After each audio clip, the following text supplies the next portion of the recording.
आपण 5.25 लाख महिलांना आपण आज सकाळी त्या ठिकाणी त्यांचा जो सन्मान निधी आहे तो वितरित केला।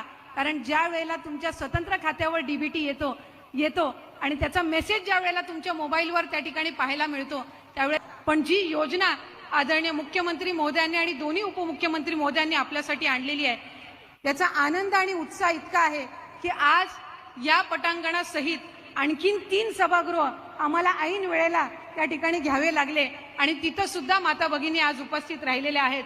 साधारणपणे 60,000 पेक्षा अधिक माझ्या माता भगिनी आज या 3 लाडक्या भावांचे आभार आणि त्यांच्या समोर आनंद व्यक्त करण्यासाठी आलेले आहेत। आणि म्हणूनच खऱ्या अर्थानं पुढच्या कालावधीमध्ये सुद्धा आणखीन 1 कोटीचं उद्दिष्ट हे आपण त्या निमित्ताने ठेवलेलं आहे आणि सप्टेंबर महिन्यातले अर्ज सुद्धा आम्हाला प्राप्त व्हायला सुरुवात झालेली आहे। आणि जे उद्दिष्ट आपण महायुतीच्या सरकारने ठेवलेलं आहे की आपल्याला 2.5 कोटी महिलांना सक्षम करायचंय, तो 2.5 कोटीचा टप्पा हा लवकरात लवकरच आपल्या मार्फत त्या ठिकाणी पार केला जाणार आहे। याचा एक विशेष आनंद त्या निमित्ताने आहे।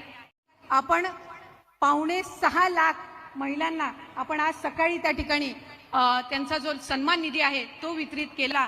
कारण ज्या वेळेला तुमच्या स्वतंत्र खात्यावर डीबीटी येतो आणि त्याचा मेसेज ज्या वेळेला तुमच्या मोबाईलवर त्या ठिकाणी पाहायला मिळतो त्यावेळेस पण जी योजना आदरणीय मुख्यमंत्री महोदयांनी आणि दोन्ही उपमुख्यमंत्री महोदयांनी आपल्यासाठी आणलेली आहे त्याचा आनंद आणि उत्साह इतका आहे की आज या पटांगणासहित आणखीन 3 सभागृह आम्हाला ऐन वेळेला त्या ठिकाणी घ्यावे लागले आणि तिथं सुद्धा माता भगिनी आज उपस्थित राहिलेल्या आहेत।